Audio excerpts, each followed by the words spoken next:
So you believe lots of things.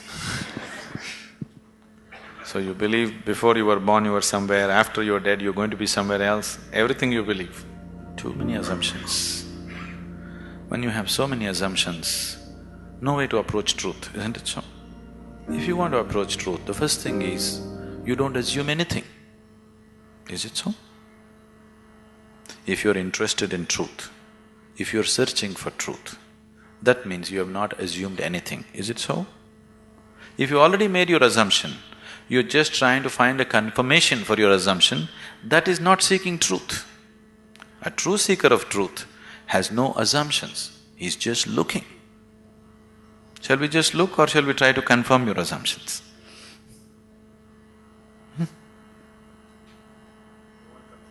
You want confirmation? You're right.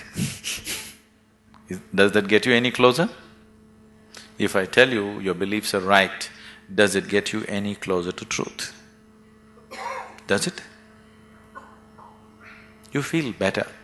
Oh, okay, I've been right. But nothing gets solved, isn't it? Life doesn't get solved, does it? No. So confirming your belief systems doesn't mean anything. This is a big problem with human beings. They want to be right all the time. This is the biggest problem.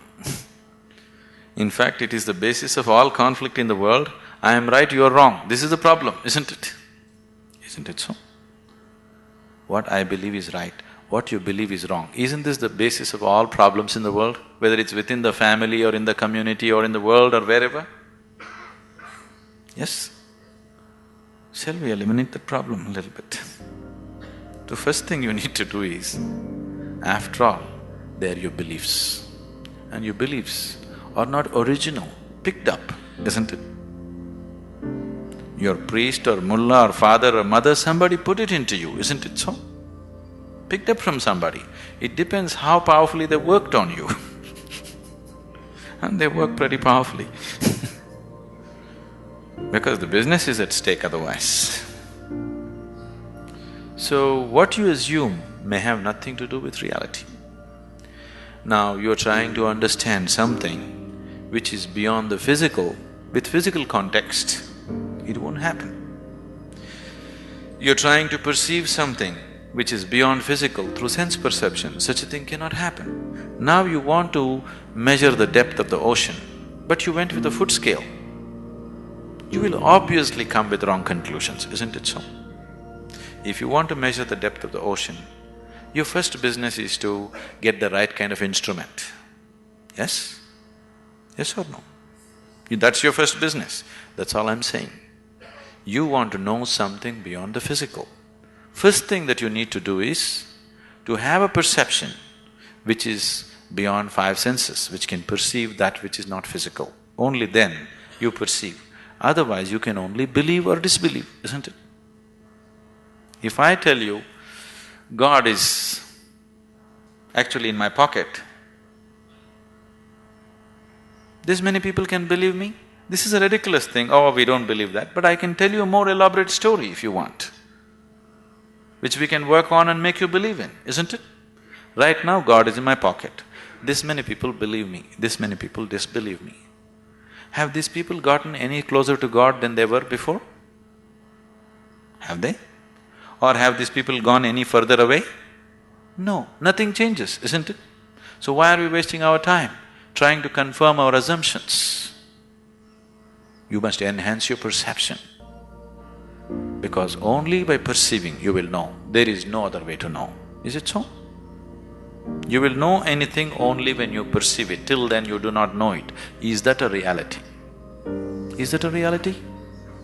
People who are not on talking terms with me, is that a reality? If you perceive, you know. If you do not perceive, you do not know. You're unwilling to admit, I do not know, so you believe, isn't it? If you're just trying to pass the social test, belief is a good way to do it. But you want to really know, then belief is not a good way to do it. Belief gives you confidence, and fools getting confidence is dangerous. Do you understand? When idiots become very confident, it's very, very dangerous, isn't it so? Do you see? Intelligent are hesitant, stupid are confident. Have you seen this? Great confidence. Because when you simply believe something, you will have great confidence. You will have no doubt about anything because you don't apply yourself to anything. You're 100% sure. You see George Bush, how confident he is? He's very confident, isn't it? Doesn't he seem like confident? Very confident.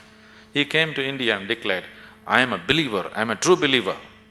I thought, you don't have to say it, can't we see? You must be a believer, otherwise you don't walk blind into situations. If you're somebody with sense, you would look around, isn't it?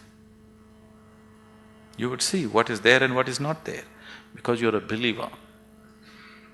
Not just in God, in so many other things. The most sensible way to start your life is, what I know, I know. What I do not know, I do not know. Once you come to this sincerely, you will see your knowing will constantly go on expanding on a daily basis. Otherwise, the moment you believe, you are stagnant. Belief is death actually. Marx said, is the opium, religion is the opium, because it puts people to sleep. He's very right. It's put people to sleep, isn't it? Hasn't it? Sleep is comfortable. What's wrong with it? Why sleep? Why don't you die? It is even more comfortable. Do you know that? Because anyway you're a believer, after all your God is waiting, why don't you go? Yes, isn't it? Because anyway you know when you die you'll go to God.